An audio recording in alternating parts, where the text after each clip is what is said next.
This is Levante Pugh with the Ball State African American Alumni Oral History Project. I'm here today on April 4th, 2017 on Ball State University's campus in Muncie, Indiana, to talk with Professor Milbert Brown about his life and experience here at Ball State. Professor Brown, I would like to start by asking where and when you were born.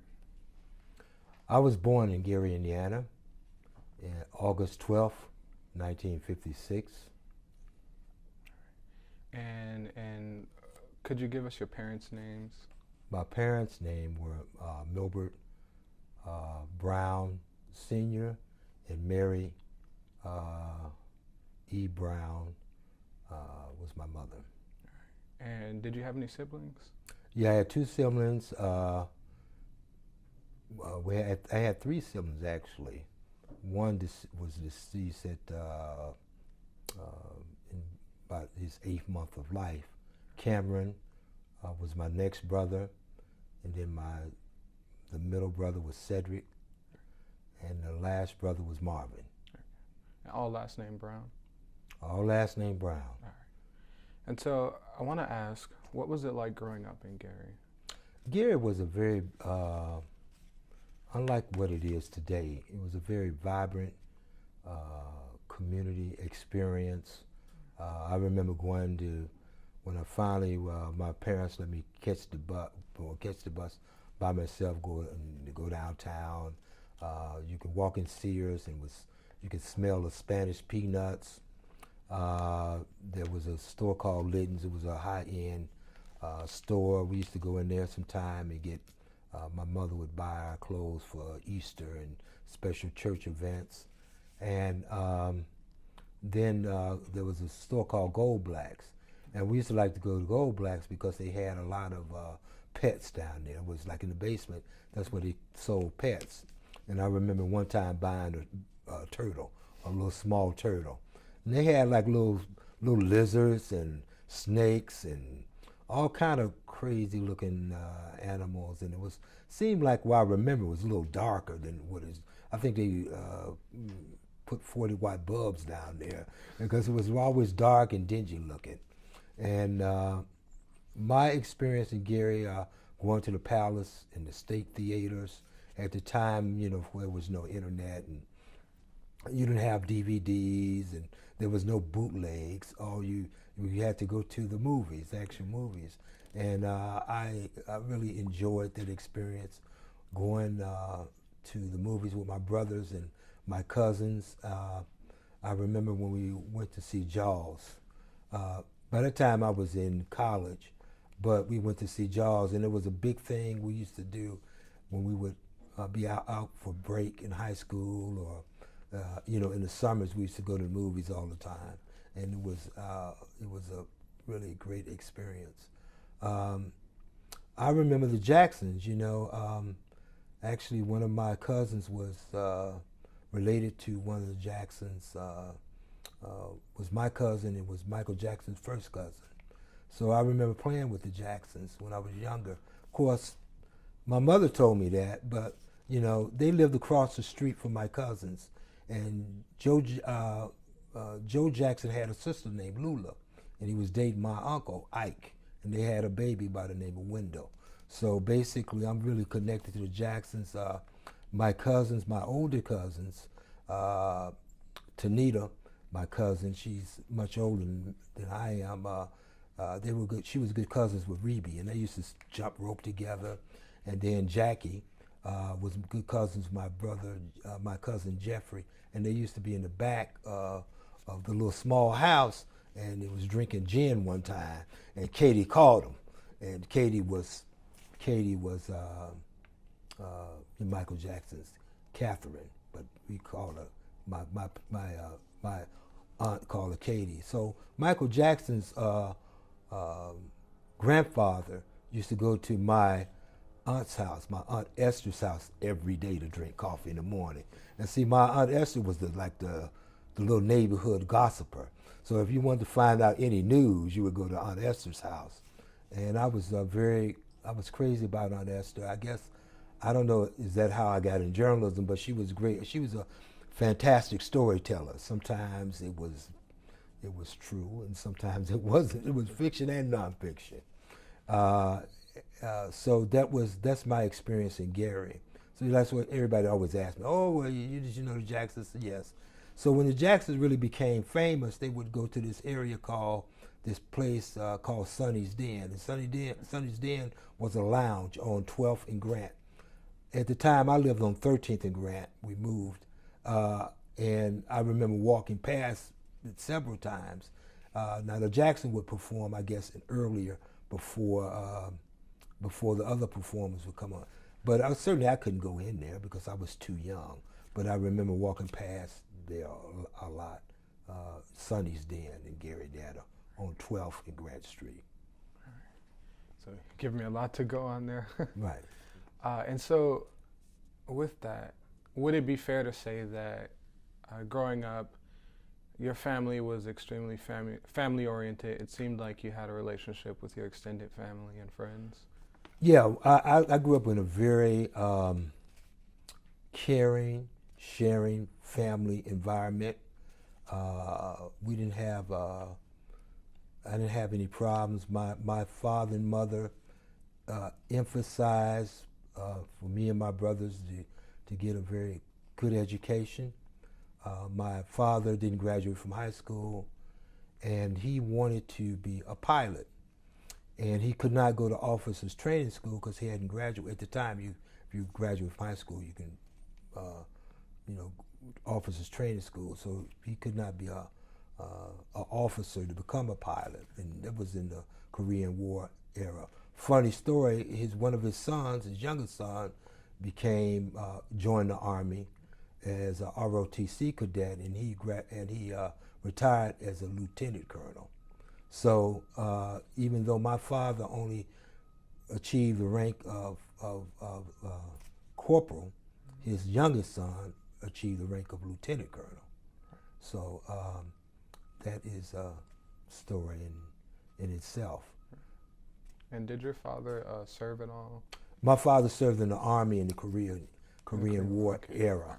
Right. Now my mother went to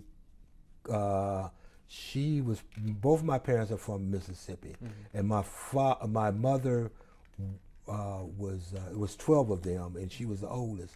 And my mother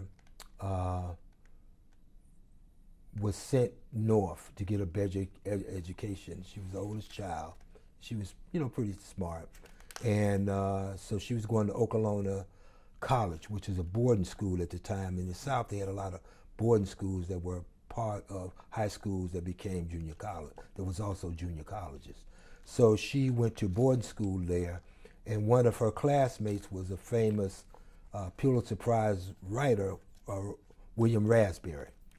And they grew up together. But she ended up coming to Gary and attended Frayville High School, and graduating from Frayville High School. And then she went back down south to go to Oklahoma Junior College. And she started there, and of course she had 12 siblings, 11 siblings. And my grandfather and grandmother, of course, was struggling on the farm. So she decided to drop out of school and come back to Chicago, get a job, and would send money home. Make a long story short, one of her younger siblings, Ray Vernon Blanchard, noticed the struggle that she had trying to get through school and doing things. And in my family, he graduated from the University of Oregon at 27 years old with a PhD. So that's phenomenal.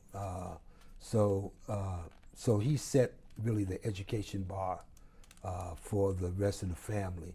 Out of my first cousins, my brother has a doctoral degree, and one of my first cousins has one. Out of the 17 cousins, and so he set the bar for. And a lot of us, have graduate degrees, but doctoral degrees in that first group, the second generation primarily. So basically, like I said, we all, my mother and father emphasized education. Uh, I went to Ball State in 1974, majored in journalism. Certainly I wasn't a Rhodes Scholar, but I never was on academic probation. I never had any academic problems. You know, I was just what I consider just an average student, you know. I wasn't Fulbright fellow. I was very good in what I was very good at, journalism, but I had a few little problems in this class called biology and astronomy. I wasn't really very interested in those classes, so of course I didn't put a whole lot of tremendous effort in them, you know. But I graduated within 4 years, 2 academic majors. Like I said, no problems at all.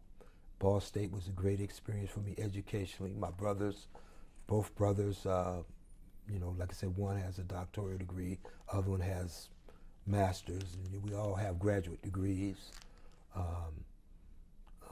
So, you know, what my mother and father, you know, emphasized with education for us. And she knew that, and my father knew that, that we would have a better life. So. And so we're going to touch on your journey to Ball State in a second, but I want to backtrack just a bit, back to Gary and just sort of back to your formative years. And I wanted to ask, how major of an aspect was religion in your upbringing? Well, my grandfather was a Baptist minister from Mississippi. So now you understand that, you know, we went to church all the time. We were members of a Metropolitan Baptist Church, 1920 Broadway. And my mother was a Sunday school teacher, and my aunt was the superintendent of BTU, Baptist Training Union, and my father was a trustee. So we went to church all the time. That means we went to Sunday school, and we went to regular service, and then we went, and then if it was a special service at 3 o'clock or something, we went to that. And then they had what is called broadcasting, Gary. Like at Christian Valley, they had a radio broadcast, like in the evenings, like 8 o'clock. And our time slot was 9, so we would, if we did all our homework and we wanted to hang out as teenagers together in between BTU. I forgot, BTU was at 6 o'clock. Right. So we had BTU was like kind of like evening Sunday school from 6 o'clock to basically 7:30. And then, or maybe 8, 6 o'clock to 8, and then we hung out, you know, going to across the street to get tasty ice cream and getting hamburgers, greasy hamburgers. Then we talked, and then sometimes we would go over to Christian Valley and hang out with the youth there. And then Christian Valley was two blocks away. And then we would have, you know, the broadcasts if we stayed for broadcasts. So yeah, I guess religion played a tremendous point of emphasis in my life, throughout my life and now. So when I tell people, they say, well, Brother Brown, you missed church this Sunday. I said, if I don't go to church for 5 years, I'm good. All the church I went to in Gary. I said, I have what is called rollover minutes when it comes to church attendance. I don't have to even go to church for like 5 or 10 years, and I would still be fine. And you know, like I told people, I said, you know, they're not taking attendance when you go to heaven. You know, I said, you know, as I tell people, you know, I always give them a little joke. I said, when you get up to heaven, see, we're gonna all have to stand in a line. It's gonna be a line for cussing, a line for, you know, if you did something, you know, cheated on your wife, it's gonna be a line for that. And everybody's gonna be in some line. I'm gonna be in a line for cussing. Some material, I cuss all the time, you know, but so there will be a line when we get to heaven. So nobody is perfect. I don't believe anybody's perfect. Everybody makes mistakes, and people say things that they shouldn't say. You can't always watch yourself because you as a human being, you're emotional. And when you're emotional, you may kind of go off the deep end and say things that should not be said. Hopefully you can control those things as a person. Right, and so you mentioned a couple aspects. You of course mentioned the church broadcast, and you mentioned your aunt, who you said was sort of the gossip center of the neighborhood. Am I correct? Yeah, it was Aunt Esther. Right. She was the gossiper. She was the Rona Barrett, the black Rona Barrett of Gary, Indiana. Right. And so I wanted to ask, going into Ball State, would you have considered those as reasons that you might have pursued journalism? No, the reason why I pursued journalism, in the second grade, I was young, and I was quiet. I was really quiet. I was not really bright. Remember, when I say bright, I mean I was just very average, or maybe even below average, because I was introverted and I didn't say much, and I was a slow reader. I was not good in math. There was nothing outstanding about me at all. But I had this teacher, and her name was Miss Piggy. I don't know what her first name was. Miss Piggy made me the classroom reporter. And she did this now I know, to build my confidence. And when I was the classroom reporter, my first story was about John F. Kennedy, John Fitzgerald Kennedy. He was the new president. And I knew everything about John Kennedy. I knew what school he went to, Harvard. I knew he went to Stanford at some point. I knew he was a swimmer. He was a Navy sailor. So I wrote the story about John Kennedy. And so I rushed home to tell my mother and father that I wanted to be a reporter. I wanted to go to college and become a reporter. So I knew then. And like most people at the time, everybody wanted to be an engineer and be in NASA. And of course, I got contaminated with that. And I thought I was going to be a preacher. My grandmother was so happy. And I, of course, am not a preacher, thank God, and not an astronaut. And I think the direction of my life was really basically tailor-made for me, being from a very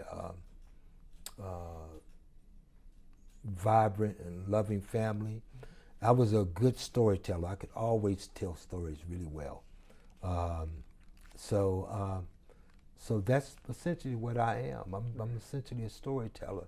And that started from my upbringing in Gary, Indiana, when Miss Piggy gave me the opportunity to be the second grade teacher. Right.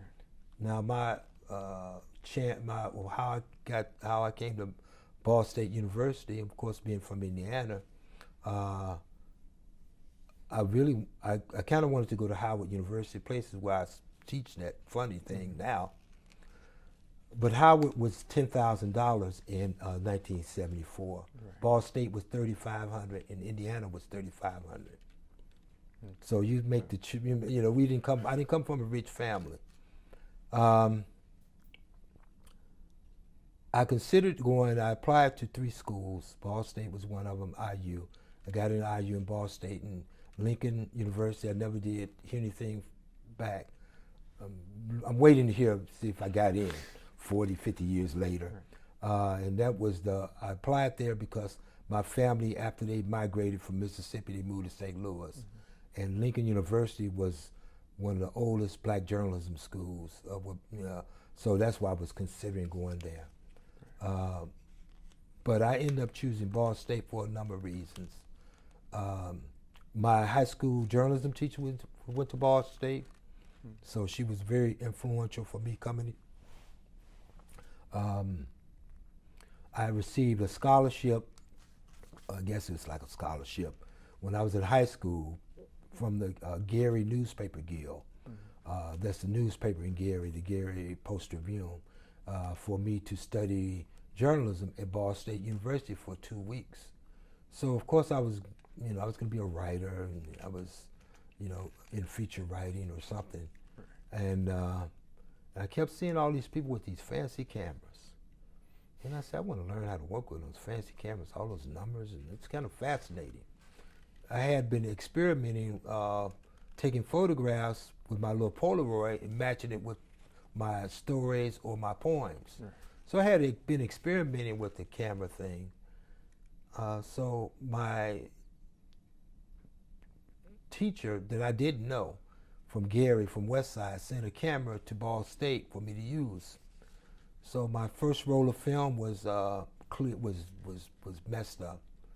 Second roll, second day, I won photography photo of the day. The third one I won photo of the day. So I was really good at this, and I didn't know if I was gonna just, concentrate in writing or photography, but that's why I went to journalism school and not an art school.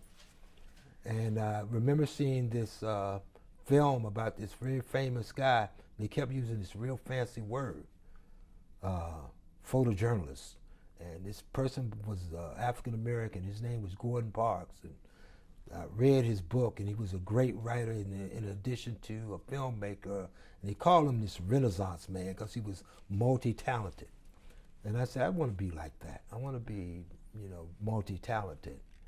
So I came to Ball State. My first job working at the Daily News. I worked as a paste-up assistant from 6 o'clock to 10 o'clock. And then I was writing, and all the good writing jobs were gone. They were paid because the upperclassmen had those. So I wrote some stories for free, and then they say, hey, if you be a photographer, we'll pay you. We need a photographer. So I started taking pictures, really taking photographs. So, I was able to hone that skill, and I was glad I did it. Of course, when you graduate from college, you don't just graduate with a set of pictures.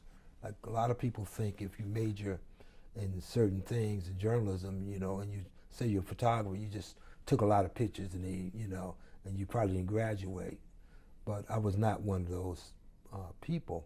I really developed my my journalism curriculum to a level of, I was a pretty good writer. I was also a good photographer and a pretty good designer. And I worked for newspapers as pitch editor and photojournalist, but I write way more now than I ever written. And I can write fast and clearer with a lot of description and emphasis because I had that visual background. I can pre-visualize situations mentally. This is part of being a filmmaker or anybody that's visual. They can look at things and say, okay, well, I should write it like this, and because this is what this character would say. You have a certain something in your mind that can push you to say things, words. When I write now, I can write with ease and real passion because I have that clear visual concentration that I can visualize what a person would say and how they would say it. And then when I'm interviewing somebody, I understand in a more deeper sense of their own personality as opposed to what words they tell me. So I can pick up a lot of different things, and I think that's because of experience and just doing this, being in the profession so long. But I think because of my training in visual journalism, it's made me much more powerful in terms of being a storyteller. Because storytelling now is changed from just the written word only to video. And people tell stories in basically 30 seconds to 2 minutes. So, and of course there's nothing wrong with, and it's important, the stories out of the New Yorker are very important. But people go on the web browser and they look for stories to be told to them in 30 seconds through the web browser or through Facebook. Mm-hmm. Facebook has is, you know, there's a lot of comments, and some of the comments are clear and comments, but sometimes it's just a lot of gossip. But those videos, some of the videos, not all of them, some of the videos are very storytelling, and you know you can get a lot out of those videos, and that's what has happened from my era of beginning in journalism to where it is now. Right. And we're gonna come back to a few of the points you just made. Okay. I want to clarify something you mentioned. You mentioned an influential high school teacher in a journalism class, I'm assuming at West Side. Do you remember that teacher's name? Okay, it was two. Well, one was my journalism teacher was Mary Jo Muha, and she was the graduate from Ball State that kind of, you know, maybe pushed me a little bit to go. Like I said, Ball State was a great experience. I thought about IU, but it was like I think 60,000 people. So I wanted to go to a little school, only 20,000, you know, people. So it was a good decision for me.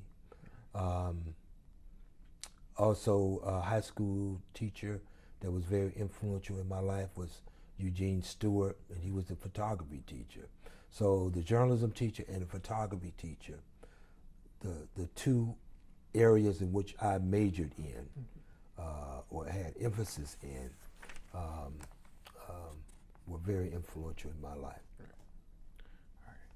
And so now we're gonna head to Ball State. You sort of already talked about what led your choice to go to Ball State.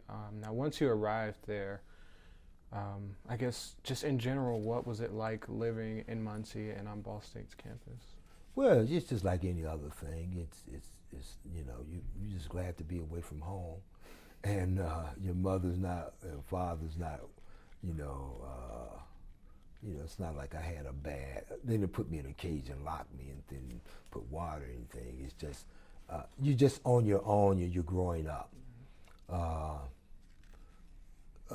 We are in southern Indiana, which is the home of the Ku Klux Klan. That you didn't want to run into. You know, I noticed when I was coming into town that all of the restaurants and Walmarts and all that stuff, when I used to come down that road, it was all fields.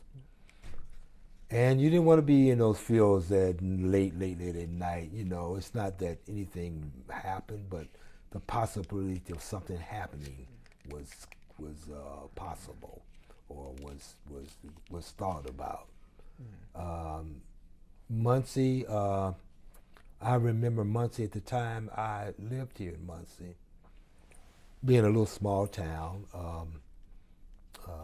There was a African American community, and we had like little parties there we used to go to, and there was a church, or some churches which we kind of ventured into. I didn't do a lot with the Muncie community, but I do remember experiences here and there. Living here on campus, it was a beautiful experience. Like I said, you're away from home, you got friends, you establish friends, you got, you know, young ladies that now you can, you know, hey, you know, so it was a different vibe. I mean, it was like being free, you know. You know, I got involved in a lot of different things while I was here on campus. You know, I had some experience in athletics and, you know, players in fraternity. It was a great, it was a great experience. I had some great experiences, but I always was the type of person that I was going to graduate. I remember graduating from Ball State and taking a year out, and then coming back and going to graduate school, and some of my same undergrad friends were still here in undergrad. I said, man, what are y'all on, the 8-year plan? You know, so I mean, so, you know, it just depends. And like I said, I wasn't like a Rhodes Scholar. I was just an average, you know, above average student in some things, you know. So I don't know what they were doing, but you know, when you're having fun, you know, you get kind of caught up. And believe me, I like having fun, but I didn't want to stay here to have fun forever. So I was trying to get out of, leave Ball State as quickly as possible. And did you stay on campus the entire time, or did you live off campus at some point? Well, I lived on campus my freshman to mid junior year. At the time, they had some quarters and not semesters.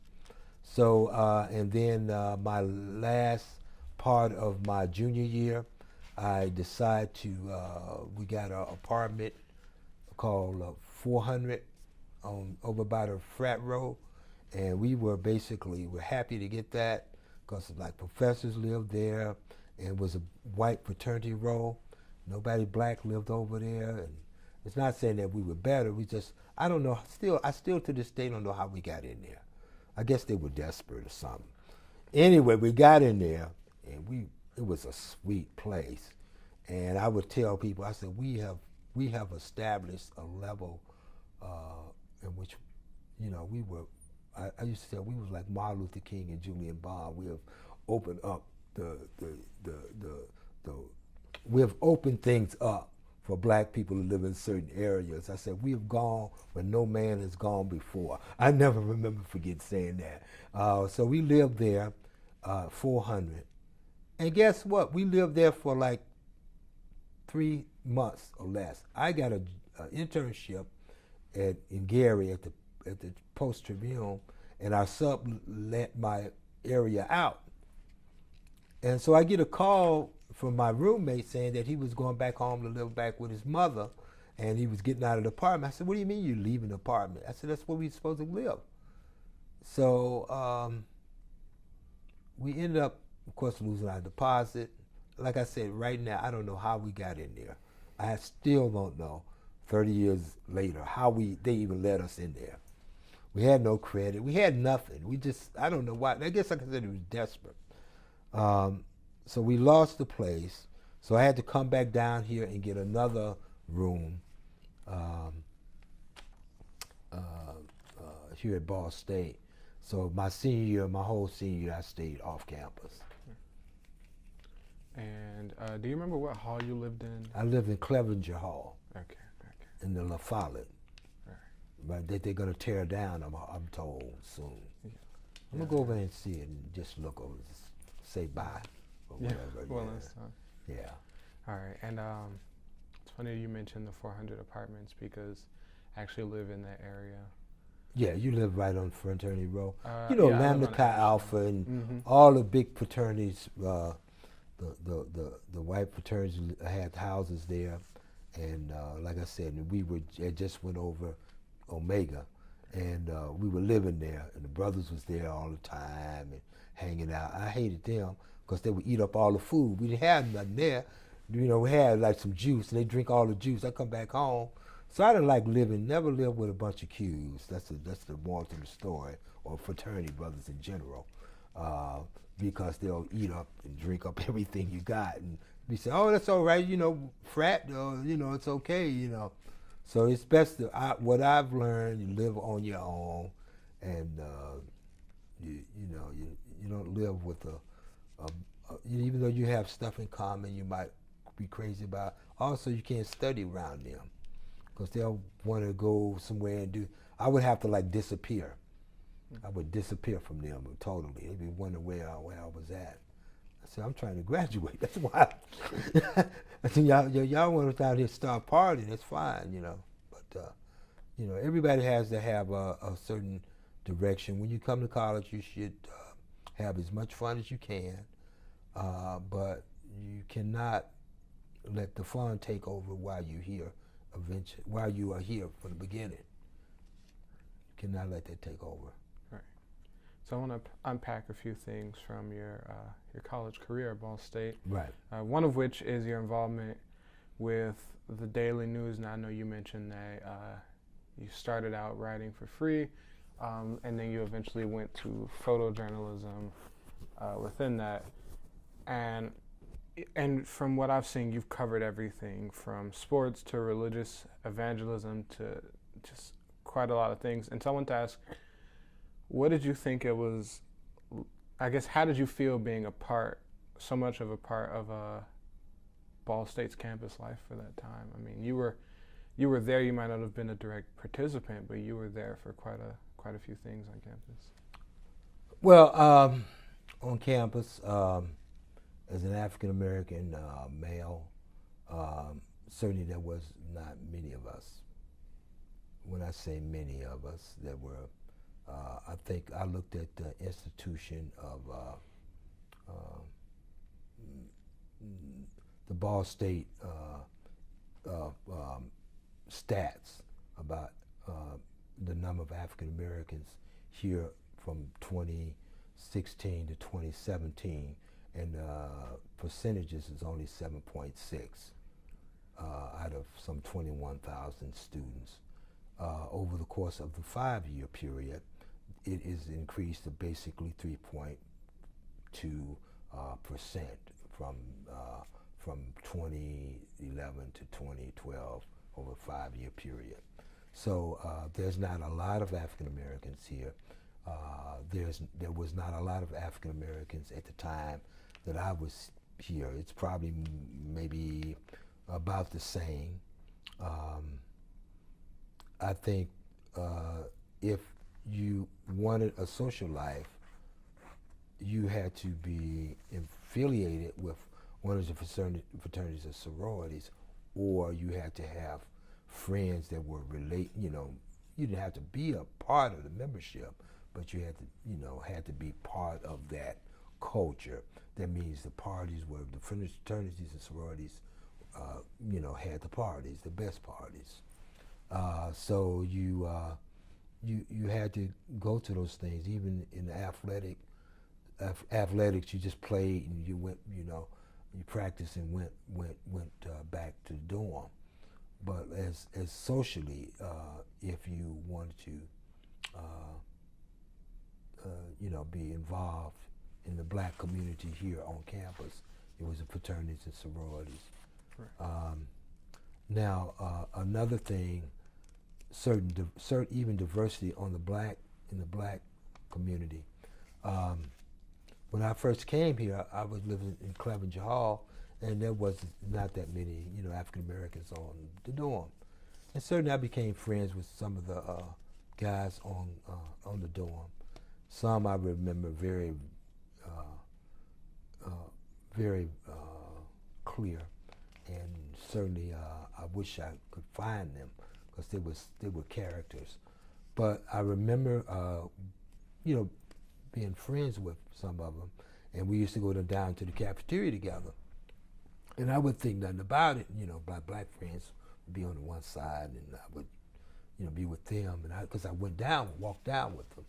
So I would do that, sometimes, and I said, oh, come on, let's go and sit with, my other friends, who are black, and they would scat. So I noticed that, and I said, if they're not good enough to sit with my friends who are black, I'm not going to sit really with them. And it's not because I'm trying to make some, some point. It's just, this was 1974, 1975. We were basically 10 years away, 10 years after public accommodations where we could go to the bathroom. I remember going to Mississippi where we couldn't stop and go to the use the toilet facilities. We had to use it on the side of the road. So I was young. I was younger, but this was public accommodation, 1965. So I felt that if you, if you want to be my friend, you could, black, white. I'm not gonna start making any choices here. If you, so basically, my culture was, African American. They were my best friends, so I would hang with all the brothers and sisters, And that's not to say that I couldn't have any white friends. I could, and I would go to things with them, but it was segregated, and it shouldn't have been. But it's probably still like that right now. You have to be a strong person to understand really segregation, either forced segregation or volunteer segregation. You have to really understand it. And it happens. It's happened at Yale, University of Missouri. This is not something that's altered since I was here. This is now, it's happening right now. My daughter's at the University of Pennsylvania, you know, top Ivy League school. She's at Wharton School of Business. They have problems, you know, even at the upper echelon schools. So it's not about what school you're going to. It's about how much you're paying. It's about the people and your perception of people. And we have to really, I think, really get along with people. You're not gonna like everybody. I don't like all white people and I don't like all black people. There's good black people and there's bad black people. There's good white people, there's bad white people. So you have to pick your friends through what, you know, if they're good or bad, you know. So no one race is all bad or all good, you know. There's problems with everybody, but you'll be surprised how we're not so very similar, not different at all, not very different. You just think there's a perception that we think we're different, but I probably do the same thing most white guys do. Go home and watch TV and cut the grass and do all that stuff. I mean, you know, I'm not different. I don't have any different stuff that I do from anybody else. I don't think. Maybe I do. Maybe it should be in a movie or something. I don't know. But I don't think it's that exciting. One time I had an exciting life, you know, a more vibrant, hang out type, you know, James Bond type lifestyle. Yeah, I had one of those lifestyles. I'm just a gray-headed guy now, older guy now, you know. Kind of like Walter Matthau. You don't know who Walter Matthau, so you don't understand. I'm trying to follow you. Huh? Do you want to explain that all? Walter Matthau is a old actor, curmudgeonly old white guy who was always complaining, arguing. One of his main co-stars generally was Jack Lemmon, and they were a great team, and they were. He was just a basic type guy that you would see, and as he got older, you could see. I would see I'm acting like Walter Matthau, so you know he was just a very good actor. Yeah, go ahead. All right. Well, I was gonna say you mentioned that to sort of have a full social life at Ball State, you had to be a part of an organization, and you pledged with Omega Sci-Fi. Right. And of all the things that we have documented about you, your role there and what that organization was about isn't really well documented. So would you like to? Well, the role is the role. I was just a historian, and I took photographs and wrote a few stories. Ball State chapter was not. It died out. It died out, you know, at the time. Kappa Alpha Psi's chapter was bigger. When I was here, it was like 50 brothers, and Ball State Q's was maybe, it became 15, 20 later. I don't look at, I think people, it's just like going to college. When you pledge a fraternity, especially African American fraternity, your 2 years of work in a fraternity does not make you, it's just saying you got initiated there and you did a few projects. But your real role in terms of your development of an Omega Man or in a Delta Sigma Theta or Zeta Phi Beta is after you graduate from college. That means you work in the community. The black society is more centered towards African American fraternities and sororities working in the community after they have graduated. Now, some people don't feel that way. They think that their 2 years at Ball State, for my 2 years at Ball State from 76 to 78, if that's my only experience in Omega Psi Phi, I have a very limited myopic experience. I'm now the editor of the International Magazine, which is a bigger experience, a big, broad experience. I'm talking to national officers, international officers. I'm communicating with them. So my experience is way different from just some undergraduate that only had a year and a half on campus. So that is not a very good barometer to saying that you know about a fraternity and sorority. You don't know anything. It's just like you say, oh, I took a chemistry class when I was at Ball State. Now I'm up for the Nobel Peace Prize, or I mean not the Nobel Peace Prize, but a prize for chemistry. You can't compete with the people at the University of Chicago. These are the top-notch chemists, the top-notch physicists. They have PhDs. They're not worried about what their 2 years in undergrad was about. See, if your maturation process is only from your junior, senior level, that's all you're going to ever be. That means you have a embryonic initiation to what you got involved in. It means it's just the beginning, and that's it. I'm at this level now. I was when I was down here.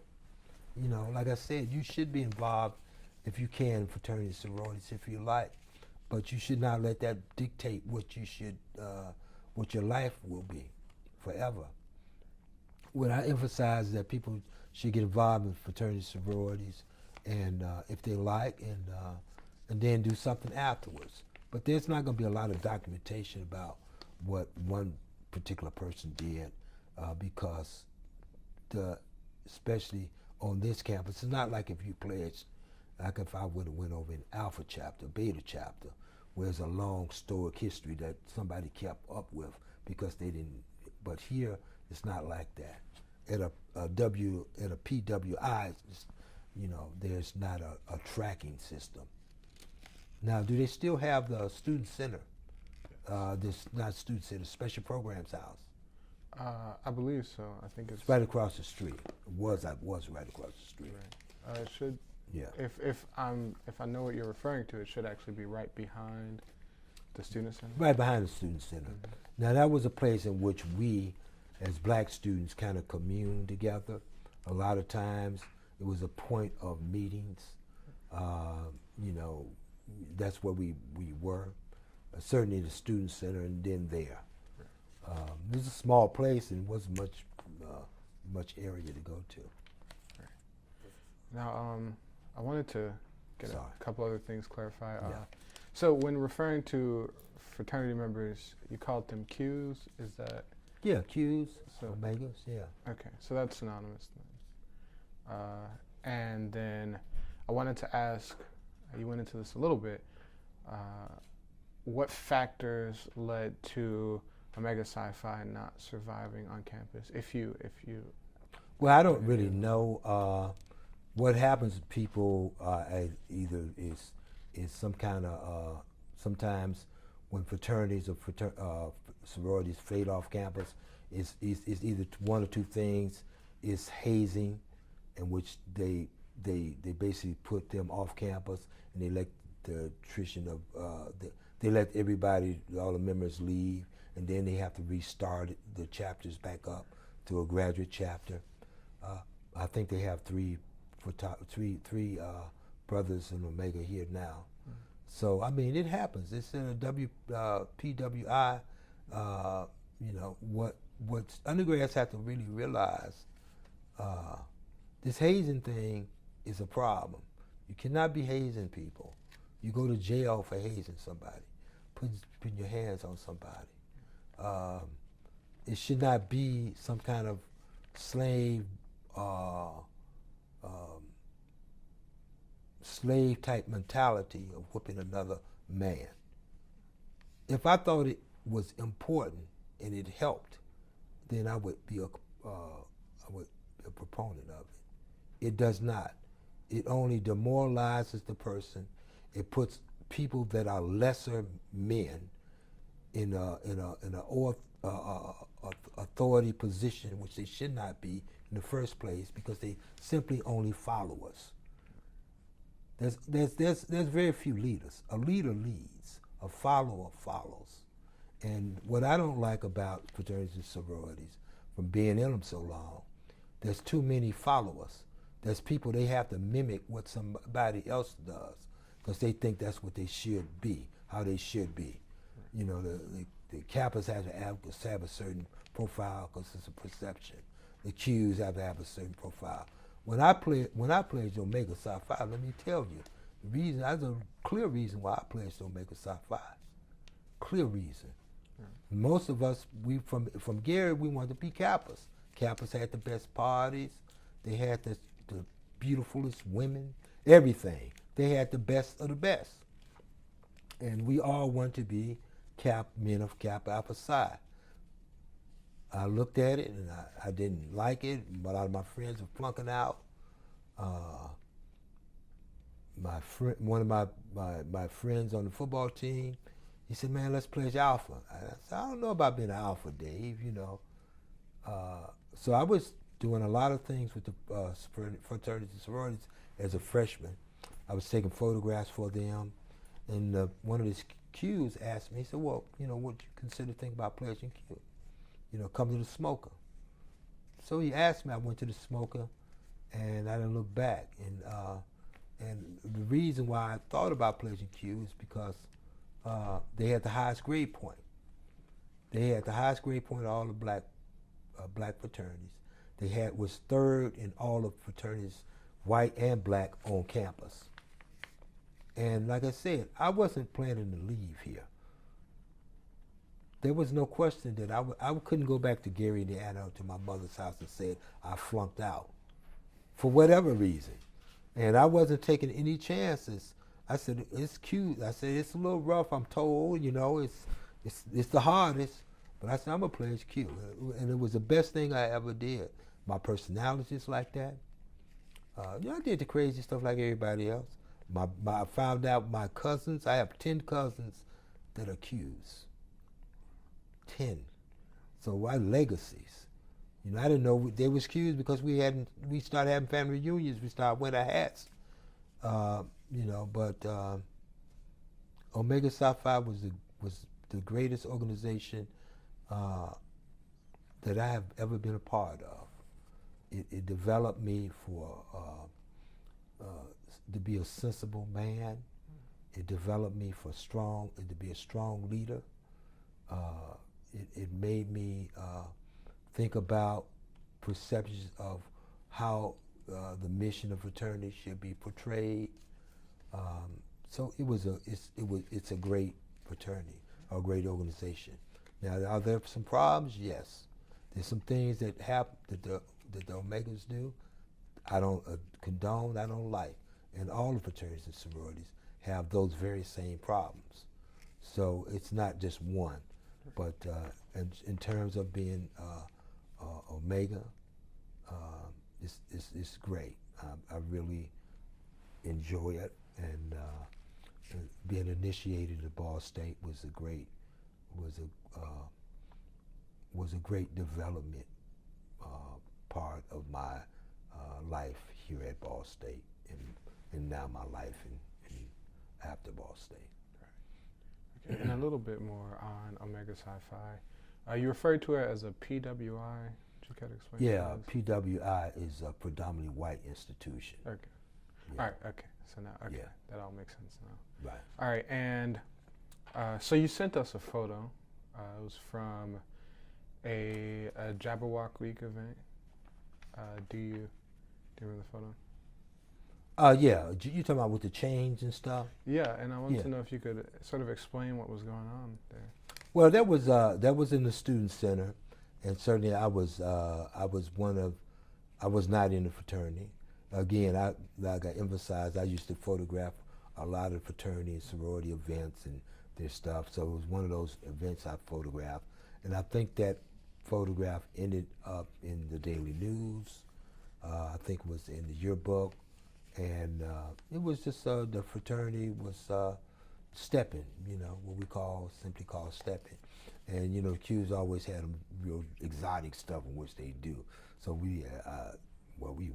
it's not we, because I wasn't a fraternity member.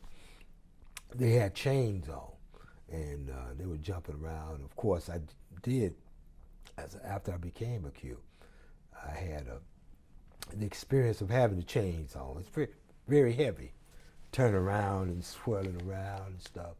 But I remember us, when we got ready for a show, we would start practicing for 2 months out, like almost every night for an hour or two, to make it perfected.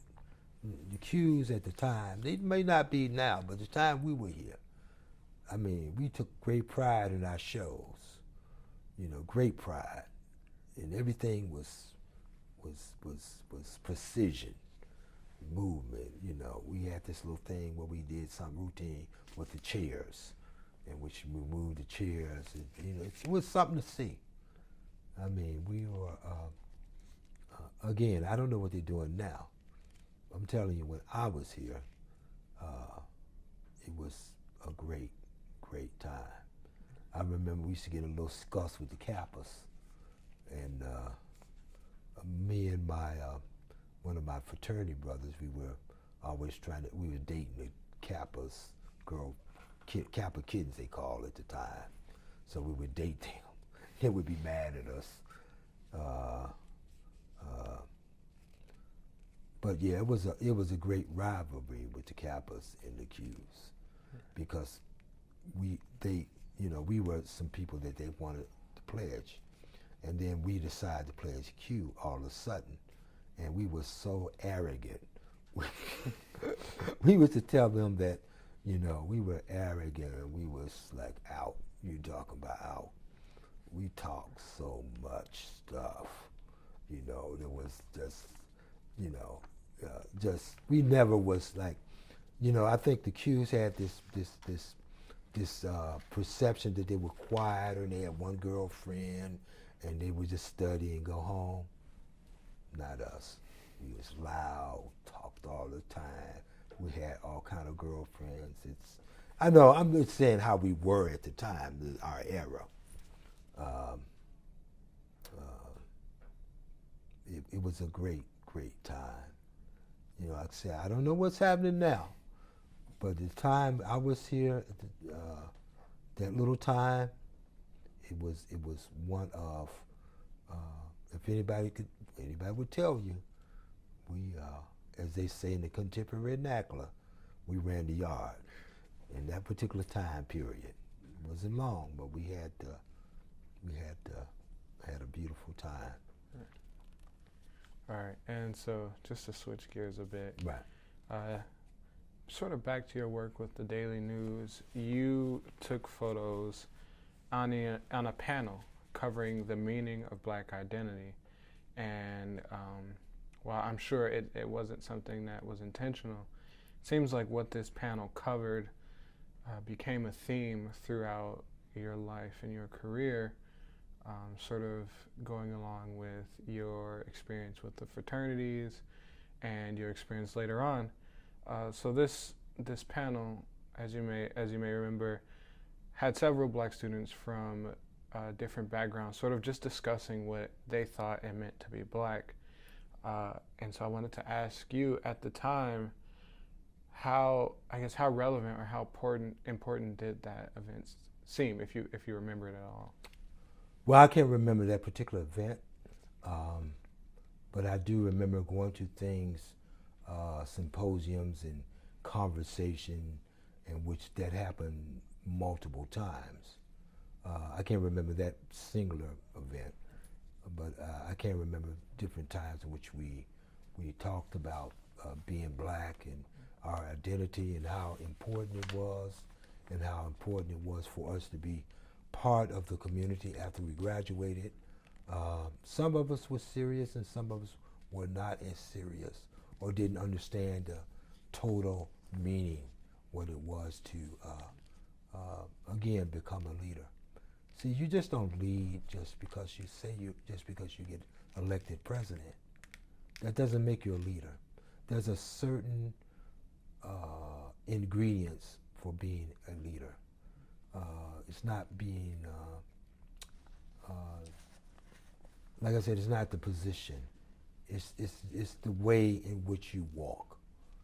People follow great leaders. and they follow them for reasons because they know how to lead, as opposed to a person that knows how to follow. And these symposiums or these conversations were basically developing us as leaders to understand, so we could understand what it meant for us to live and work in the community after our academic career at Ball State. Right. And so, just to sort of come back around to the question, you gave background on it, but I guess from your own personal experience, what do you think it means to be black? Would you be able to, I guess, quantify that in words? What it means to be black is it's like any other person, or any other person of race or ethnicity. It's to be a total and whole person, a complete person, a person that has a certain level of creativity and understand their place in life and in history. To be a credit, not only to just the African American race or the white race, but to the human race. Mm-hmm. And if you do that, then you will be part of a greater whole. Right. We have to look at total universal acceptance of all people. That's the problem we have now. We have a problem with basically where this person is basically going back to 1939 Nazism, where you were talking against a group of people, Jewish people. And then what happened? It moved, and where people were killed. 6 million were killed. Now we're talking about another situation where we're talking about Muslims. I'm not Muslim. I have friends that are Muslim.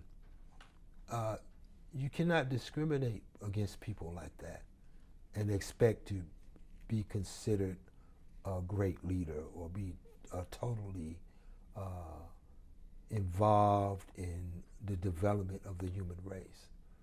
Now, I'm not saying that we don't have problems in any particular structure, but to discriminate against a whole group of people because they're from a certain region of the world and they just happen to be Muslim is a problem with me. It's a major problem, and it's discrimination. There's no way to paint it any other way.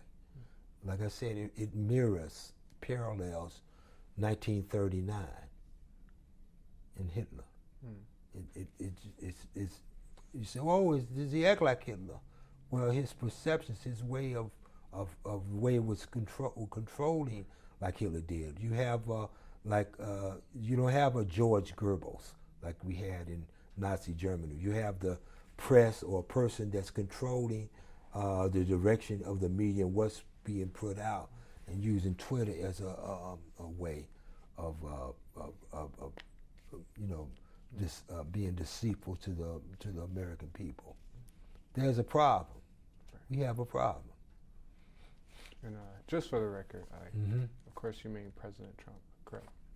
Yeah, right. I mean President Trump, and I thought that he would not be, would be a better person or be a better leader. But it looks, I grew up, I came to journalism school in '74. It mirrors Watergate. It mirrors Watergate. Watergate was in the early '70s, so when I was thinking about journalism, I'm looking at Watergate. It mirrors Watergate. The corruption, the cover-up, so it's a problem. And you spoke about how, I guess, current times are mirroring past. You talked about, of course, our president mirroring Hitler in '39, and you just mentioned, of course, Watergate mirroring now. And I want to get to that, but first, I want to talk about your involvement with another publication on campus because I think it's important to that endpoint. You were involved with the Black Voice. Yeah, the Black Voice was I think it was again, if my memory is somewhat hazy, I can't remember every particular point, but I believe the publication was part of the special programs, and they asked me to be the photo editor, so I would edit some of the photographs. I remember having one picture in particular on the cover, and it was a picture of Ossie Davis and Ruby Dee. It was great. It was a great picture. I still have it, but it was a real intense type picture of them together. Mm-hmm. Ruby Dee and Ossie Davis came to Ball State for one of the plays that was performed, called Raising in the Sun, of course. Mm. And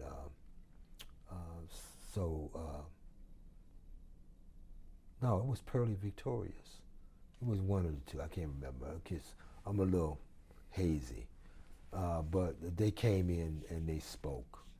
I remember that very vividly. I remember Nancy Wilson coming here, Bill Cosby, and there was a lot of people used to come to Ball State. And you mentioned that publication was small, but I think it definitely had an influence. And so my question is, do you think that your work, both as photo editor, but just in general, the Black Voice in general, do you think that was integral to shaping, or at least portraying, the Black Ball State students' experience in that time period? I think it was important, and I think it was important because so many times in publications in that era, when that early 70s, there was not an emphasis on minorities in general. There was no emphasis at all. We must realize, and say, well, why would black people, why do they want to just be separate? And we're not separate because we want to. We have to have our organizations because we have to. In 1975, it was the first year in which they were able to let black females part of the Miss America contest. It was after 1975. We used to have the Black America contest where we had our young, smart sisters part of showing their beauty and intellect. They could not get into the Miss America pageants. This is in the 70s. So let's be clear. We have to have organizations or institutions that help us push forward. I'm at a historically black school now as a professor. Howard put out some of the greatest minds in the world. It's a doctoral school. They put out more stem cell graduates with PhDs than anybody in the country. That's one of our institutions. Certainly fraternities and sororities, which I've emphasized, is one of our institutions. The Black Press. The Black Press is one of our institutions. If it would not have been for Robertson Stack Abbott in the early 1900s, there may have not been a number of people that came up for the black migration. It was the Chicago Defender. They used to put the papers on, give them to the Pullman porters, and they take them down south. And people used to read the paper and then send it around the countryside. And it was basically talked about jobs in Chicago or in the North, and they could leave the South. And that was one of the pushes for black migration. It was one of the influences. Certainly the influence, a small influence in a smaller scale, the Black Voices. There was no emphasis of black people being featured in the daily news, or stories.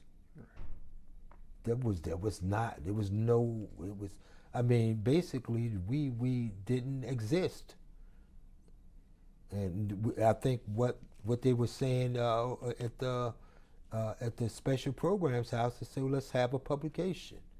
And then we could put in, there was one guy, I forgot his name, D, was the editor. He was a very black nationalist type person, and he was a very good writer, and he read a very opinionated. His voice would not have been heard in a more mainstream publication like the Daily News. It was just voice would not have been heard. So it was important for him to be the editor and work and help put out the Black Voice newspaper. And his name was Demetrius Harris. Yeah, right. D. We call him D. Right. Yeah, he was some kind of brother. Yeah, I've read a couple of his editorials. Yes, it's real hard hitting, isn't it?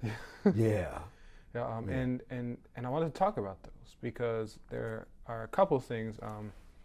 One of which I suppose may be considered smaller, but of course to the black community on campus it's probably quite large. It was a persistent housing issue that Dee did write about, the fact that landlords in Muncie had either unethical, unfair, or discriminatory practices. You mentioned that, of course, with the 400 apartments, how you were surprised that you even got in there. And that the president at the time didn't necessarily make a definitive decision on that. Do you remember that time at all? I don't remember that particular issue, but I do remember being a black person looking for places. I don't remember it as being, I only basically looked for two or three apartments. And we went to 400. I still to this day, I swear, I have no idea how we got into 400. I still don't know how we got in there. If I applied to get in there now, I probably couldn't get in there right now. So I don't know how we got in there. But yes, there were probably discriminatory practices at the time. Sometimes that is because you're students in general and you're not responsible.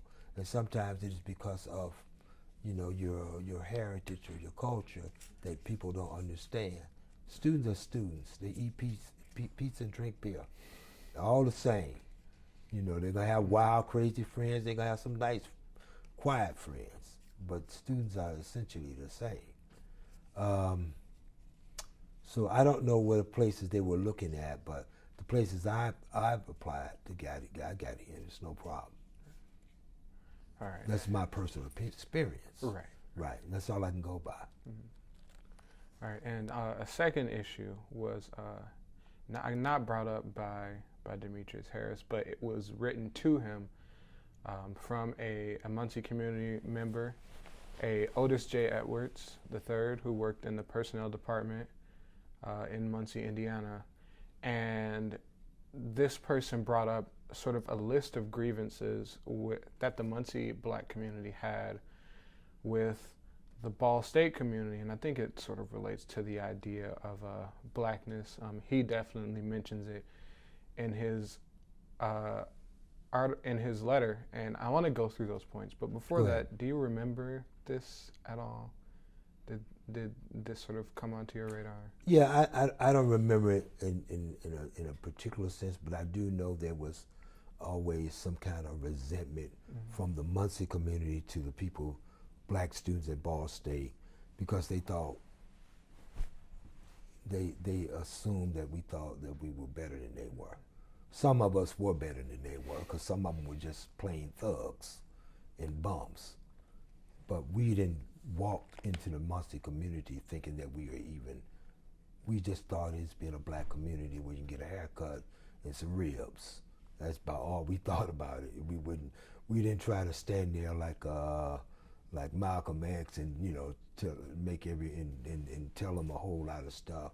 That we just basically went there just to get what we wanted, and then we left. And if we had friends that lived in the Muncie community, we had a more inside track. But that was not something that we were trying to do. We weren't trying to make any kind of political statement or anything. We just wanted to go to school and go home. You know, some of us didn't go to school. They just hung out. Now, like I said, there was a tremendous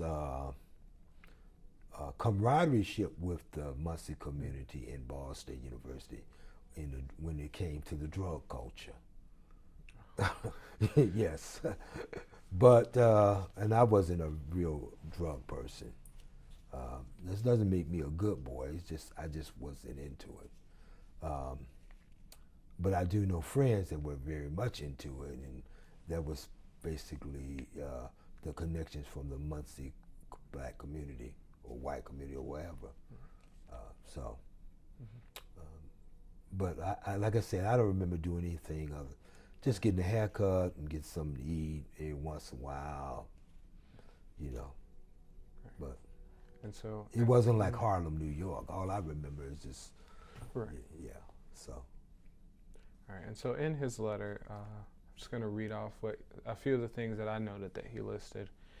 And if you could just comment on them. Sure. I think just your perspective on these. Sure.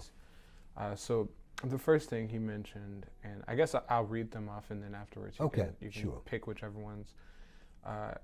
He says that blackness is minimized and divided into childish cliques, with more emphasis on Greek culture than blackness. And he also mentions sort of what you talked about, that the black students at Ball State were alienated on a fictitious level of superiority over black students of black citizens of Muncie, Indiana. That's just a quote from the article.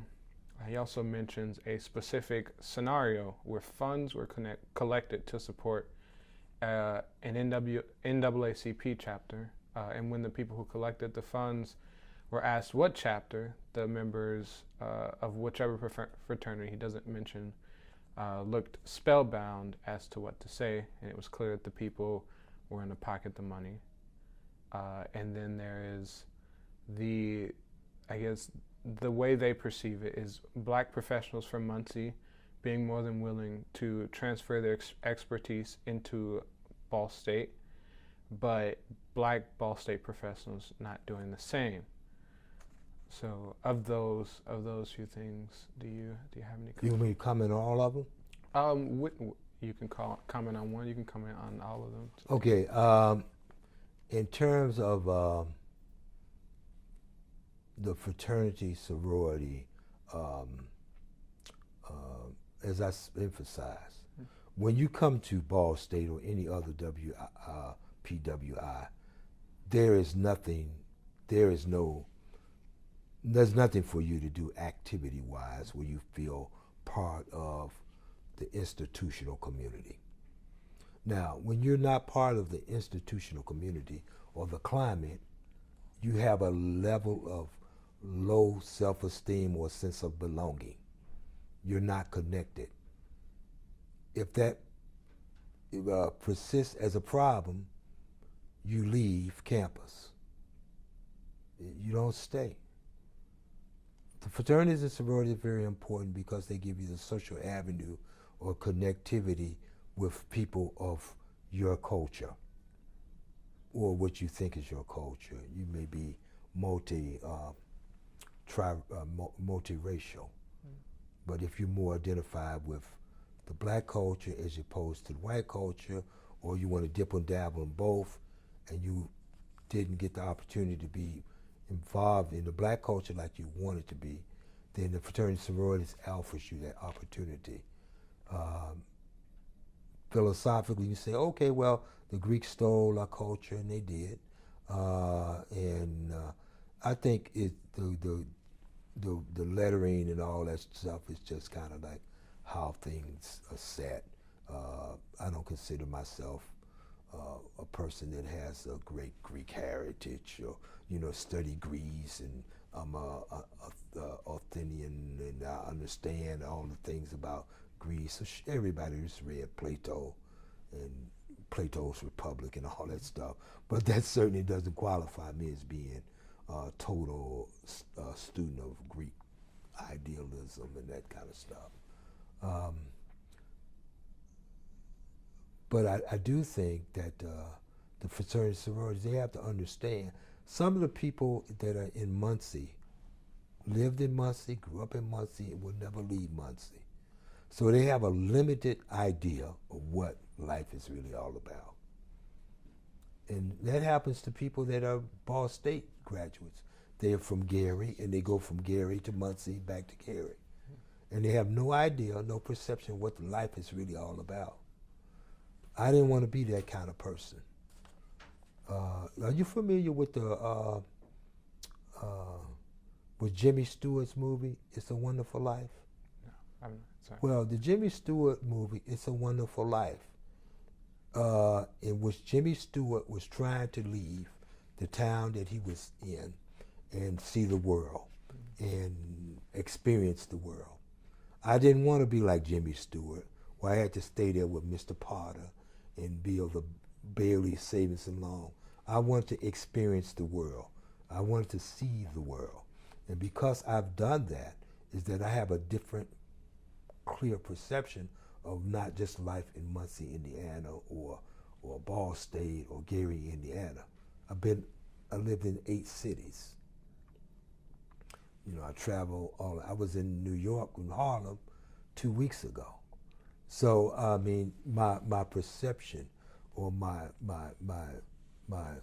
cultural palette is different. Mm-hmm. And what I'm saying is that a lot of people in Muncie never leave Muncie, and they go to Indianapolis once a year, maybe. And they have no knowledge about how people live or work. People that come to universities are people whose parents have exposed them to certain things. They may not be rich, but they have exposed them to certain things. They went to Alabama to see the Space Center. They've been to the Smithsonian in Washington, D.C. You know, so they have an exposure level. Maybe they haven't been to the Louvre in Paris. That's fine, but they read about it. They are exposed. They're trying to emphasize they're educating themselves. Some of the people in Muncie they just go home. They work at wherever, and they go home. They have a limited. They are limited. I'm not saying all of them. I'm saying, but so you can't get jealous of somebody that's going to college.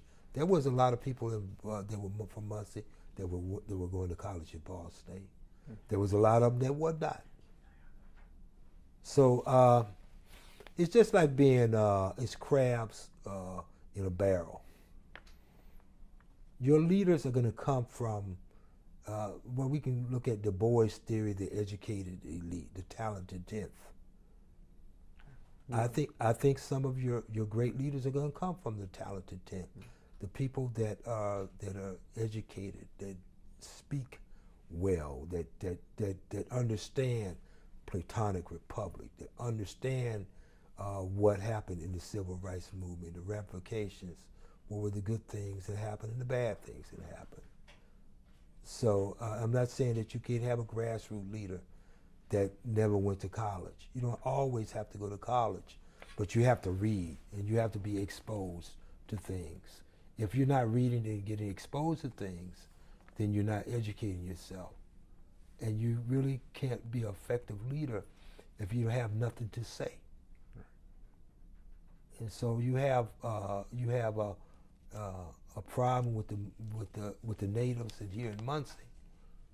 That's their problem. They never left. They like George Bailey. It's a Wonderful Life. They have never understood. They don't understand. There's a world outside of Indiana. I haven't lived in Indiana since so long. And I'm not saying Indiana's a terrible state. Ball State is good or great as any other city in America. There's nothing wrong with living in Muncie. Matter of fact, I wish I lived in Muncie. I could save a lot of money. And then you're at an institution like Ball State. There's a certain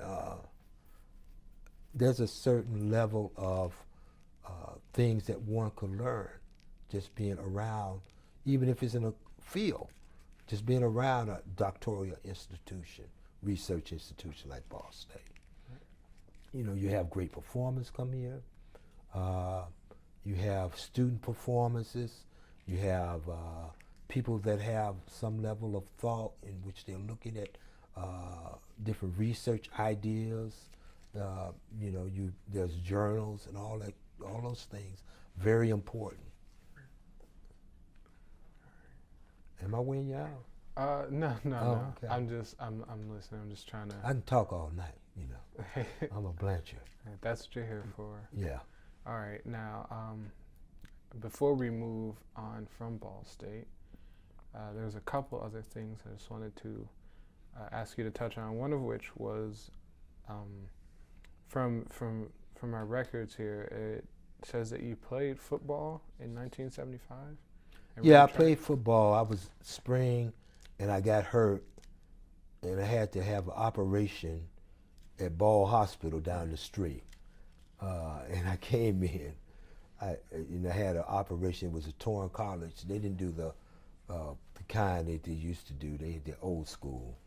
And yeah, I was in the hospital for about a week here at Ball State Memorial. Yeah, and I got hurt. And I was rehabbing, I was swimming, I was doing all that. Yeah. And for a while I ran track to, get myself back. And I said to myself, why am I going back out there to get hurt again? And I just said, forget it, It was it was a good decision. One, because it's a gladiator sport, and I probably got a concussion. I was hurt, my leg was already messed up. And then I could emphasize my career in journalism. It was the best thing. And one other thing. So your name is mentioned on a document. It's a document for the University Freshman Madrigal Singers. You're listed as a freshman singer. Did you have an experience? Yeah, well, what it is, yeah, we were.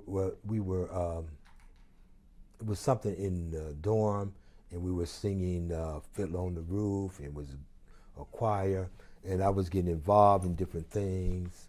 I was involved in so much stuff, man. I mean, I was the only brother in it. It was cool. I mean, I enjoyed the people I was, singing with, and I was a theater minor, and I was an art minor, two worthless minors. And the reason why they were worthless, and I'm not saying that they're bad, they were worthless for me. Because for theater, I would have to put more emphasis in going and, acting and working in the theater and going to rehearsals. I didn't have time for that. I was working at the Daily News newspaper. I was always a journalist. Believe me, my emphasis was the Daily News. I was at the Daily News a lot. And anything that kept me away from working in journalism or doing that, I was really not interested in it. So I said, well, I had to make a choice. And the art was for me not good because it was too subjective, and I didn't want to do that. I'm a storyteller, But I did learn a few things about design and art that I didn't know. But so what I did, I wanted to take more journalism classes. So I had a double major. So I was able to take more journalism classes, and I had a journalism education major. So when I graduated from college, I had a teacher's education license in journalism. And my first job was, first job was a writer, but my second job, and after the graduation, was working as a journalism teacher at Westside. And I could have did that the rest of my life. But I didn't want to be like George Bailey. I didn't want to be back at the same high school, back at the same church. It was going to be an awful situation for me personally, because that was not my life direction. My life direction was to see the world and go travel and do things. And I did that, thank God. But I wouldn't have done it if I would have said, oh, I'm going to just stay here in Gary and work. Wouldn't have happened. Just like the people in Muncie. If they only stay in Muncie and never leave and never have the never take the chance. So you have to take a chance on yourself. If you want to be great, you have to be able to take chances. You can't be great if you don't take chances. Sometimes those chances work, sometimes they don't. But you have to be able to you have to have great courage. And you have to understand yourself. And you have to trust yourself. If you don't trust yourself, or you have no confidence in yourself, you cannot be great. It will not happen. People can tell you that you're great. People can say you're bad. But if you have no confidence in you, if you're not about promoting you, you can forget it. All right, and there's just a couple more things Yeah. that I wanted to fill in some information. So over the course of the interview so far, we've mentioned the Office of Special Programs. Nowadays, it's called the Multicultural Center. Would you care to just briefly explain its significance? I know we've touched on it a little bit, but just for the record. The Special Program Center at the time when I was there was kind of a beacon. It was a place. It was a shelter where we came together to commune together, to mention things that happened in our lives here on campus. There wasn't a lot of room. When I say a lot of room, there was not for us to sit around and talk, but you would always see people there. Or if you needed to meet somebody there, it was a good meeting spot. And it was a place in which we found cultural refuge. They used to put up each semester, or quarters at the time, who was on the dean's list. And I don't know if they still do that, but I got the opportunity to be up there once or twice. And I still have the certificate at home. When I made the dean's, I think a 3.6. Yeah, so I mean, so it was, and I didn't always make it. Now, remember, I wasn't a Rhodes Scholar. I was the average guy. What made me great is that I worked hard. I worked very hard in my classes, not all my classes, but in general, I had a work ethic. You know, like I said, the special programs, there was a guy named Cody that used to be there. And Cody was, you could go to him, as people got various things, I guess found out about housing things. I didn't have a whole lot of, you know, going there doing just, you know, just getting counseling. I was just basically there hanging out and just meeting people there. So it was good for that. Now, the Student Center at the time was a good place that we hung out to. A lot of people were at the Teachers College for some reason, because a lot of people were in education. And it was the midpoint from campus, you know. So a lot of people stopped there, even if they didn't take classes. All right. Now, moving on from Ball State, when you graduated, you pursued a graduate school at the Ohio University School of Visual Communication. So what motivated your choice to go to graduate school instead of? Well, I wanted to go to graduate school for, I didn't really want to go to graduate school. I wanted to get a job in journalism, and that's what I wanted to do.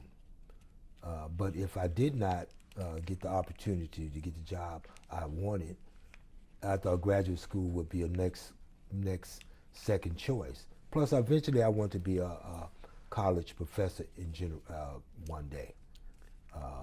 So I thought the graduate school level route was good for me.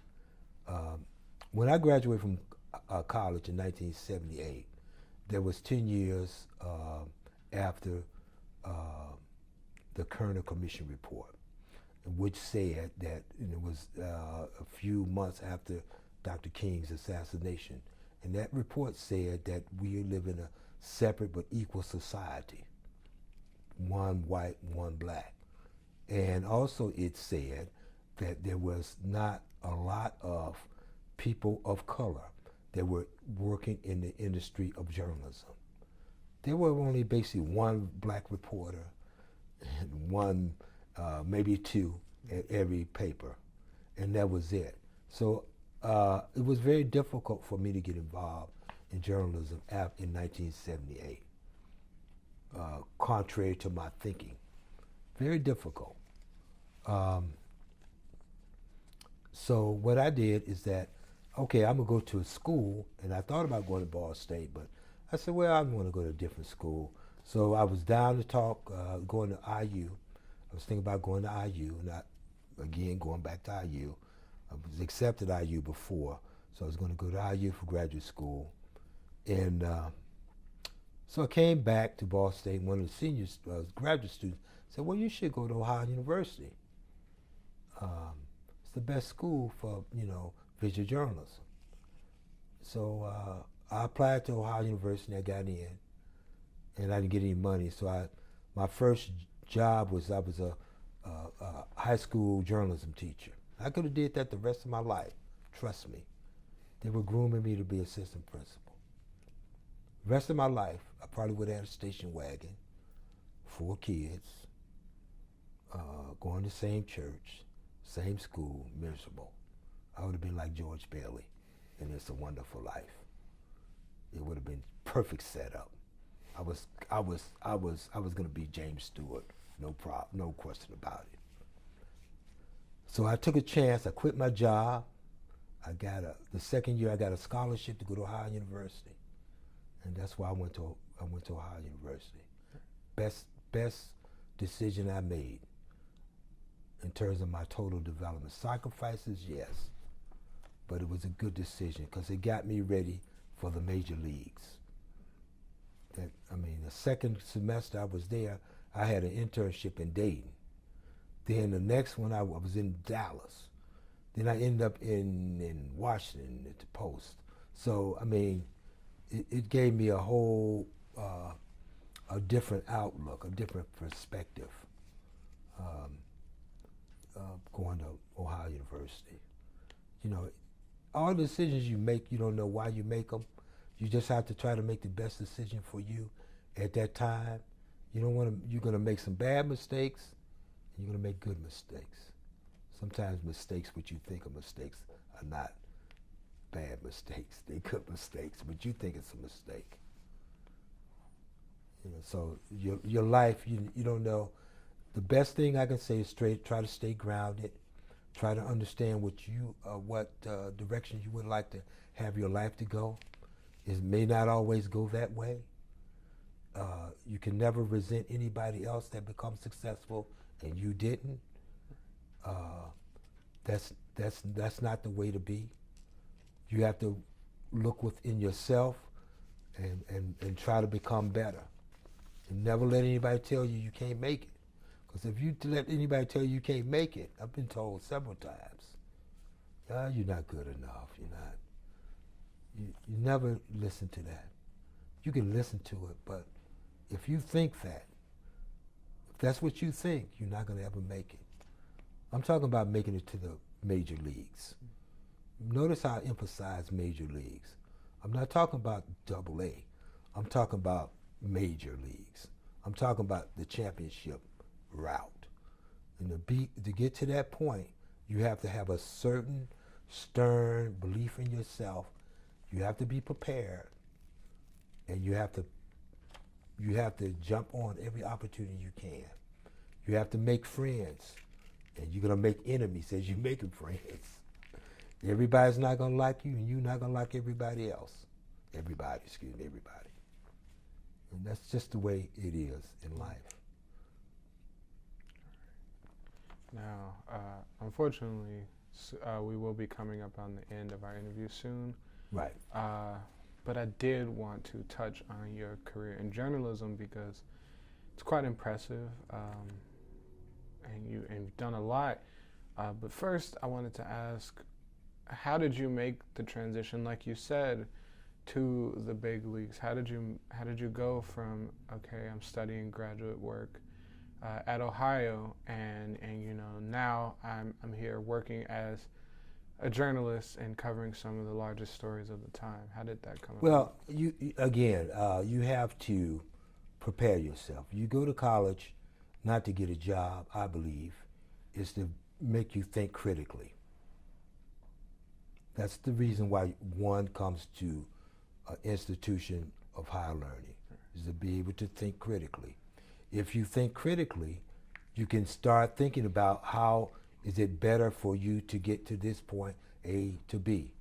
Sometimes it's just luck, but if you're not prepared, you're not going to make it. My father and mother did not have a golf buddy that worked for the Hearst company, newspaper. They didn't know the Grahams. So I didn't have the opportunity. I didn't have any connections. Mm-hmm. Only thing I had was just me and my mother and father's faith in me to do the right thing. That was it. A couple prayers here and there from BTU, couple scriptures I remembered. That was it. There was no special magic wand. Nobody came down and just gave me some personal gift. Mm-hmm. It was a lot of hard work and agony and believing in yourself and being rejected. I've been rejected so much, rejection don't even bother me anymore. Rejection is part of your development, and you have to understand rejection. Sometimes it's because they don't want you there, and they don't like you, and you smell funny or look funny. I don't know. Or sometimes you're just not the right person for the fit, or you don't need to be there because you're not ready. I don't know, but you have to keep trying. If you want something in life, you have to keep trying. If you want to be a nuclear physicist, but you have a D in physics, you're probably not going to be a nuclear physicist. You have to understand what your limitations are and what you can obtain. That's why you come to college. You experiment. This is a years of experimentation where you're learning. What you major in is not something that you're going to really even do when you get out in the world. You meet people that are basically terrible students when they come to college, and they become great inventors because there's something happens in between college and that movement. So you can, college is a great thing. You should go to college if you can. And I don't believe this thing called college material. I think everybody can go to college. Some people learn better at certain things and some people don't. You can just go to college for a little while, just experiment. It's a point of avenues for experimentation. That's really all it is. Yes. Oh, no. No, you can go right ahead. I can talk all night. It's no problem. And so I wanted to ask you about one particular story that you covered. It was in 1994, and it was Africa's first. The article says all-race election. Maybe you could clarify. Yeah, I was one of 3 journalists that was from the Chicago Tribune that covered the inauguration. The inauguration of Nelson Mandela as president of South Africa, and also with emphasis of the all-race election process during that whole month. So I was in South Africa for a month. They dispatched 2 of us from Chicago, which was the headquarters, and we always had a person that was in the bureau in South Africa, in the bureau, because of the changing times. Unfortunately, I was a little jealous. The Washington Post had 8 people. The New York Times had about 12. So we were outgunned, but we had a lot of, we did a lot of things. We went all over South Africa. I think my work was, it was nominated for a Pulitzer by the paper. He didn't make nomination finalists, but it was by the paper. So it was a great time, and it was a fun time, and it was a time in which we were reporting. There was a lot of us there, African Americans, that were there from the various papers, and we worked hard, sun up to sundown. I remember going to this bar, they called it Shabing's, and I had a couple devils with me from the different papers who I traveled with. Not that I was a saint, but so we had this beer in the car, right? We had all this beer in the car, and we was trying to, so we got to get rid of some of this beer. So we pulled in some little village, I don't know, a little small village. And they was kind of giving us a little problem, Why y'all are here? And we had this guy who was Indian, and they didn't like him, and they was basically going to give us a problem. We popped the trunk, said, y'all help yourself. And they treated us like kings. We gave all this beer. They was walking around with us. Not that we was trying to, we was saying, hey, don't give us no problems. We from America. So it was funny like that, just a simple gesture like beer, something. So we would go a lot of different places, and we were so excited to be there, because for some of us, myself included, it was the first time we ever landed on the African continent. Now, being of African American descent, we didn't exactly know where we were from in terms of the continent. But, I believe that we're more West Coast. We don't know if they, from the slave trade, they pulled us from the South and whatever. But we were just glad to be on the continent, a place called Africa. South Africa is very, very different from some of Africa. It's certainly influenced, Dutch influence, and they had hotels, they had running water inside. Not all places. The places where the African people generally lived were pretty bad or even horrible. Some were, but we were able to travel the countryside without any problem. And did that experience, for you personally, did that, just going back to Blackness, did that experience change or in any way enhance your own identity, having gone to Africa and seeing, for a bit how things were there? I don't think it changed me. I don't think it altered my identity. I am, my identity was seared in Gary, Indiana. Okay. I was going to be Gary, Indiana, little small town, drug infested now. Wasn't like that when I grew up. So I didn't need any identity thing. I don't think if I would have, and I'm not saying that you I think people ask me, well, why you didn't go to HBCU? Well, I would have probably maybe went to one, but they didn't have me in Indiana, and Ball State was there. I don't think if me being African American going to a black school or whatever is going to engender any race pride. You have to have your own individuality in your heart when you arrive. Me going to a PWI didn't alter my reality of being a black man or a black person, or my love for black people. It didn't alter at all. It really strengthened it, because I understood how important they were to my development and my creativity. I needed them. I need them. I need black people, because they helped me create. They helped me. They helped develop me. I'm their son. So going to Africa was basically a historical point of reference. Yeah, I'm black on the motherland, the soil. I didn't want to stay in Africa because I wanted to get back to America so I can watch NBA. I'm American. I'm from America now. Yes, I like the historical connection, and I've been to Africa again a couple times, and it's beautiful.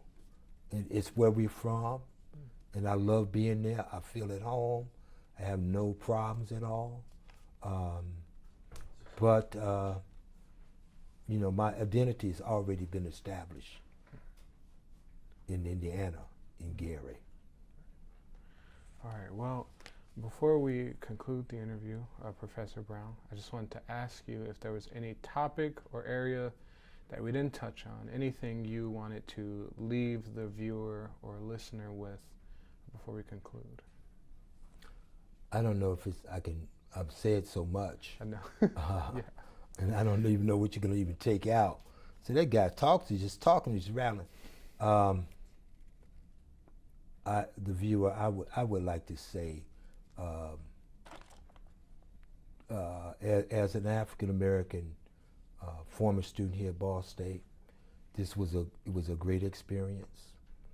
I had a joyful time in the School of Journalism. They treated me like I was a person.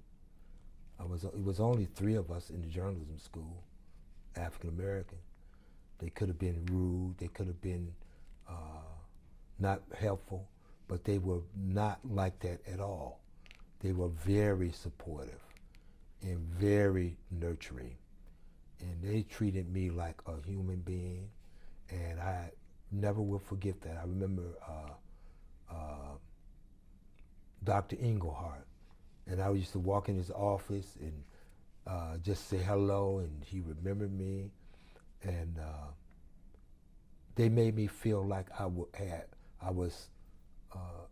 had a sense of belonging.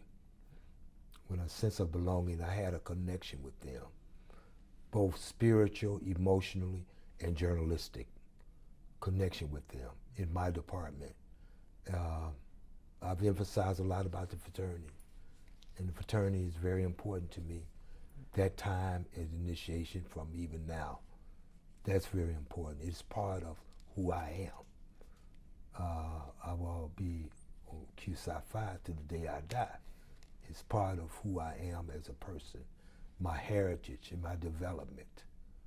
So through journalism, which is basically my field, I'm primarily only the product of Miss Piggy, what she made me in the 2nd grade. She asked me to be this class reporter. She knew that it was something that about me that I don't know, maybe she knew or didn't know, but she gave me courage. She provided me an opportunity, and through that opportunity, I've risen to be perhaps one of the most multi-talented storytellers in the profession, and that's what I like to leave my interview, I guess. Thank you. All right. Well, on behalf of the Ball State African American Alumni Oral History Project, I would like to thank you for sitting down with us today. Okay. Well, I hope I didn't talk too, saying bye.